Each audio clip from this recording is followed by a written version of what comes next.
Morning, friend. I segment this beautiful Tuesday morning, and also happy new month, first day in the month of August. Awesome it is indeed. All right, something very important I would like you to start the month with. Life is all about purpose, right? And the existence of everything in life is tied to purpose. Without purpose, life has no meaning, and without meaning, anything, be it human, animate or inanimate, is worthless. So it's high time oneself or you sit and reflect on your life. I'm living already in the second quarter of the year, right? Or second half of the year. We are already in the second half of the year. So what has been the the total reality of your life as far as purpose is concerned? We began the year January 1st. Many people start with a lot of plans, goals, ambitions, and so. But every single day you live must be lived in purpose and with purpose. And if you are void of this reality, that means you're just occupying space. So the question once again is, have you understood the purpose for your creation? I have an expert in the house. It's not just a preacher of the gospel, he's an evangelist, and it's also he's a security expert. He does a whole lot of things, a man of many sides. So he's going to expound more on this subject matter. But the more important thing I'm requiring from you is rapt attention so that you will know and add to what you've known earlier on. Please, let's make welcome in the studio no other person than Evangelist Faith Thomas. Evangelist, good morning, sir. It's my pleasure. Welcome, viewers. Sir, it's good to have you on the program this morning. I vividly recall last I had you was about 6 to 7 months ago. You traveled out and then you came back successfully. Welcome. I hope your trip was very successful, right? Yeah, we thank God it was a nice trip. It's okay, sir. Welcome back. Now, sir, we talk about fulfilling purpose. I know everybody has different notion of what purpose represents. Dictionary meaning, has its own view, and then preachers, many of them will come up with different view and opinions about purpose. So, to you, what do you understand by purpose? Thank you very much. Of course, you are right. A lot of people view purpose in diverse perspective. Today, I think I would like to be a bit philosophical. I will also, of course, speak like a scholar, like a preacher, and also like a writer. Yes, your first question, what purpose is all about. Purpose entails your target, goal, your expectation, what is your aim in life, what you want to achieve, where do you want to aim, what you want to attain to, where you want to arrive, what is your set goal or destination that you are aiming at or aiming for. So all those, you see, it applies different perspective. All those applies to the purpose. People have various purposes in life, and based on different concepts and expectations. All right. So people have different purposes in life based on concept of expectation. All right, sir. You made mention of target. I heard you more often than not talking about an individual in this nature as far as the context is concerned. So now, is it about what I want to become when we talk about purpose, or what God wants me to be? Would you make that, would you explain more on that? Yes. Well, let me answer that question before I give you my own concept of purpose. About, you are asking whether it's about what you want to become or what you intend to be. There are two dimensions of purpose. One, the purpose of God for man, the purpose of God for your life. And the second dimension is your own personal purpose, which is your own goal in life. So there are two. Some people have their own personal goal in life, their own personal purpose of living. But God has an overall general purpose for man, which the Bible makes us to understand in Revelation chapter 4 verse 11 is that God created everything for his own pleasure. So the purpose of man's life must be tacked to this. He created us for his own pleasure. You have no choice because he sent you to the world. The breath of life you are breathing belongs to him. You don't own life. God is the sole title owner of life. He gives it to man and he takes it at choice, and you don't have a say.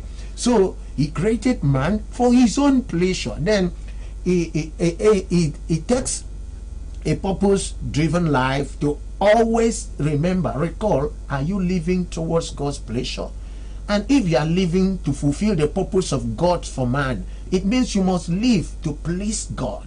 What you do with another man, does it please God? What you are doing with your life, does it please God? What you are doing with those your children that God gave it to you, does it please God? The way you raise those kids, does it please God? The kind of business you are doing, the way you make your own money, your aim in life, everything, does it please God? If it deviates from pleasing God, if anything you are doing or any involvement, any frustration does not please God, you are not fulfilling the purpose of God for you.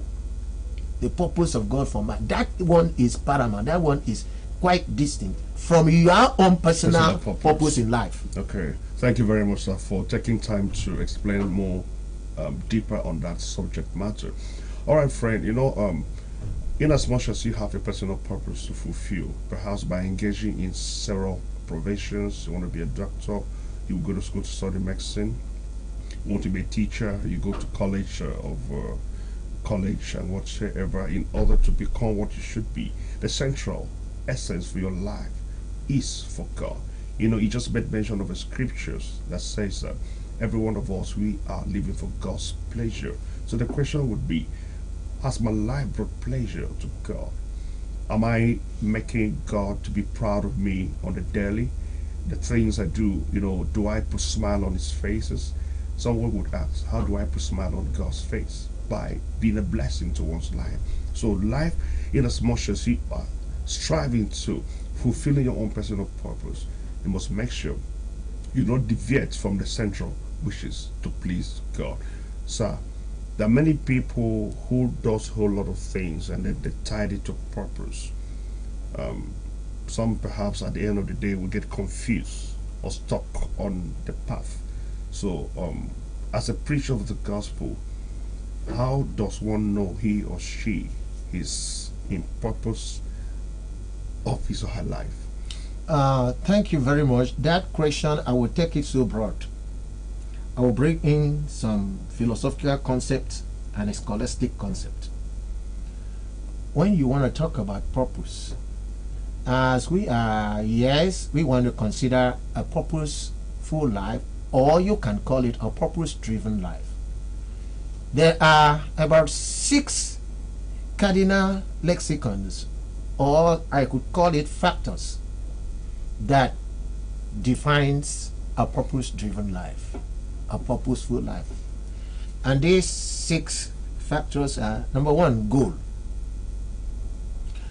And from goal, you have something like a plan.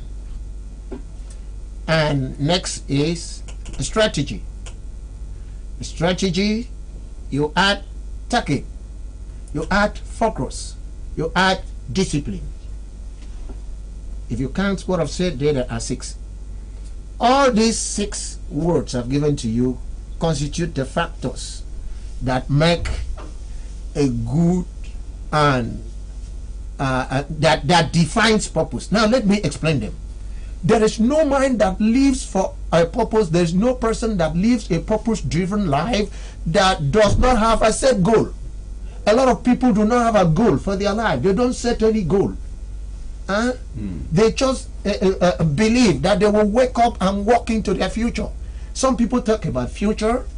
Now, what do we call future? A lot of people, you hear a lot of people talking about my future. In the future, I want to be this, I want to be that. But I want to let us understand that your future begins from now. A purpose-driven life is a life that plans its future from the now. So, what does that mean? You must have a goal. That goal means there's a target. You see how these words intermarry each other.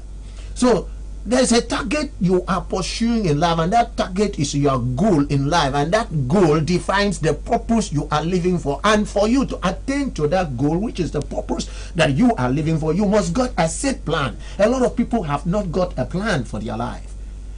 So they just believe that they will wake up one day from their dream and then walk into their future. No, it's not like that. It doesn't happen like that. A future is what you plan for. A future is not what you wake up and walk into. That is why you have, for you to have a purposeful life, you must have a plan, and that plan means you must devise strategy. Some people say, I have a plan for my life. What are the strategies of your own plan? So if your plan does not have well-defined strategies, the plan is junk and fake, and you cannot attain to your goal. You are not living a purpose-driven life. A purpose-driven life must strategize his plan towards his target goal, and then is your life on purpose. And you can understand now that I have linked up your goal, target, your focus, and plan and strategy. Now there are two words more missing from the 6 I gave. The 6 factors that define a purpose-driven life. Then next one, there's focus. For you to live a purpose-driven life and then arrive at the purpose of your life, which you set for your life, you must be focused. Remain focused. A lot of people do not stay focused. This is where a lot of folks miss out of it. If you don't stay focused on your targeted goal, you can't attain to it. If you are diverted to the left, to the right, and then you are not focused, you can't arrive there. You must remain focused. Then is when you'll be able to follow your strategic plans with focus without deviating. Then finally, I want to talk about something that is very, very peculiar and almost more important. If you must live a purpose-driven life, the 6th and last factor is the factor of discipline.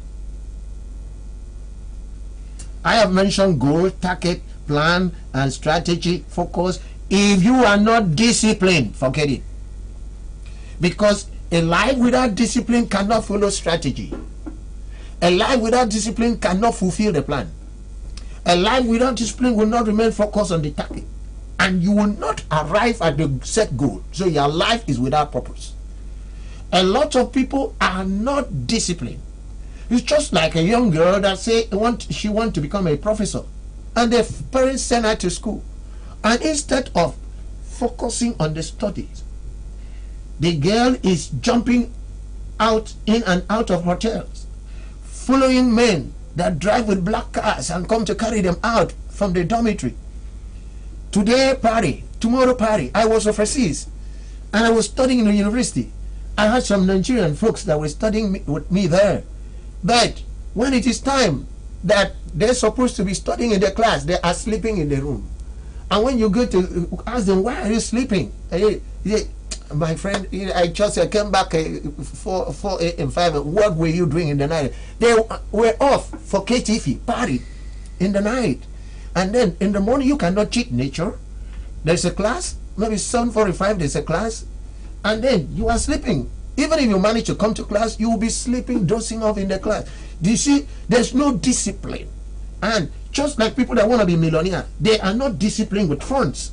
How can you become millionaires? So a life, a purposeful life is a life that has a goal, a target, a set plan, strategize, focus on the plan, and well disciplined. Thank you. Thank you. Evangelist Fred Thomas has spoken as an orator. He's a teacher, and there's something I've learned from what he's saying. Sometimes people think that what God wants to do with their lives would just happen spontaneously. Life doesn't work that way. It doesn't work that way. You know your purpose. You know, I was sharing some thoughts with some folks a few days ago. I said, even if God prophesied through his servants, prophets, to you that you will be this and that you have a role to play as an individual. That prophecy doesn't bring you to, to your future that has already been predetermined. Prophecy gives you a direction. And while you are en routing into that direction, there are several things you as a person must do. The same thing applicable to purpose fulfillment, right? So you've heard him say, first, you must have a goal, plan, strategy, target. You understand what I'm saying? And then above all, discipline. So it's not just something you excuse yourself about. There's this quote I love saying, and that is not just limited to the secular world, it's even to Christendom.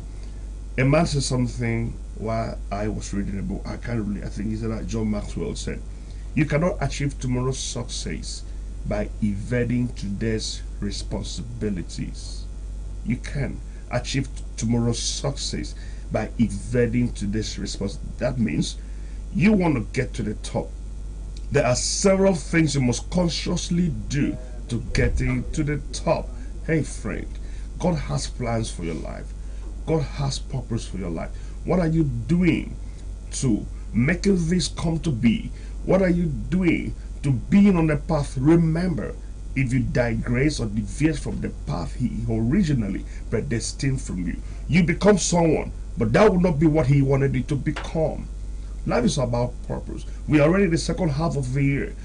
Go through your plans. What are the things I've asked God to do with my life? Is he really doing it? Are you really intending with him? So if you know you're off course, it's high time you retreat and get things working. Remember, life is all about purpose. All right, sir. While we're running off on the program today, I'm sure there are benefits that one could derive by living a fulfilling purpose. Could you share some? Yes, quite right. If you live your life on purpose, that means you strategize your life, you set goal, you have a plan, that you focus on the target and follow your plan strategically and so on, and then live a life of discipline to be able to. Then certainly you will certainly land some way. Such a life cannot just miss the target. Yeah, it means you will get to the different purpose, goals of your own life, which depending on what you were aiming at. When we talk about the benefits of living a life on purpose, number one is success. Success, that is the most paramount. Fulfillment is there. Satisfaction, because when you stay focused on your goal and live your life on purpose, you will succeed to get to where you want it to be, and then you'll be fulfilled. When you arrive there, you'll be satisfied. Just like someone that want to say that has a target, a goal of having a good family, a big, progressive, developed family. What are you doing with your life from the onset? The beginning, how you plan your life, how you set your goal, how you target defines if you have a good, big, prosperous, happy family. If you start off your life careless, you mess around with every man or mess around with every girl, you will have a lot of baby mamas around. At the end of the day, you might not even know how many children you've got. And before you know it, you run yourself into trouble. A lot of all those women, and some of the children will be not raised by you under your influence. Some of them would not be educated. Some no discipline. And then at the end of the day, you have divided family. And sometime tomorrow you go and marry another one that you say, oh, this one is my sweet wife. Even on the day of their wedding, you receive the embarrassment of your life. So you cannot end up having a good happy family. Sometimes you don't even know how you bring your children together, read the scriptures with them, and indoctrinate them in the knowledge of God, and raise them in the fear of God, and take your children to church. In the morning, you, the father, you are sitting down somewhere in one corner somewhere, drinking gin and smoking. In the morning on Sunday, when you're supposed to take those children to church to listen to Sunday school, and even back home, you don't know how to gather them and talk to them and advise them and read the Bible with them and pray along with them. Then you are aiming at having a good, prosperous, successful, happy family. It doesn't work. You don't know how to study, but you want to become a professor. So it cannot work. Like quite a lot. Right. Quite a lot. So when you set your life on target and plan your life and follow it strategically and remain focused and have a life of discipline, it means you are living a life on purpose, because you will know where you want to land. Just before I rang up, someone that want to make heaven, and you don't go to church, you don't read your Bible, you are claiming that you know the Bible very much, and you are very righteous, very spiritual, and but what are you looking for? You are asking God anytime you want to die, you want your soul to be at peace. How can you make it? All right, thank you so much, sir. Thank you so much, sir. I appreciate you. You know, Evangelist is speaking as a scholar, and then one of the things they mentioned very importantly, you must know, is that if you live in purpose, you'll be fulfilled. There's this peace you have at all time. Hey friend, do not waste your life. There's no time any longer to waste. Do not just engage yourself in frivolities. Life is all about purpose. Remember, if I do not fulfill my purpose on earth, I must have denied you the blessings that should come to you through me. There's something applicable to you. Every one of us who are conduit pipe. You give it to me, I give it to you. We keep on extending the influence of God, the influence of whom God made us to be to our generation. Please, today is 1st August. Sit, ask yourself questions. Do what I call self-evaluation. What is it about me? How far have I gone? What's to be done? And how far should I go in life? So when you ask yourself those critical questions and do the right thing, just like Evangelist has said, you surely get on track. Evangelist, sir, sincerely, I want to thank you for making the time to be on the program today. Friend, thank you for watching. Thank you for listening. I'm sure you've learned a thing or two. Heartbeat still has a whole lot for you, so do not go anywhere. I love you as always, and I believe in your future. See you at the top. Bye-bye. Bye.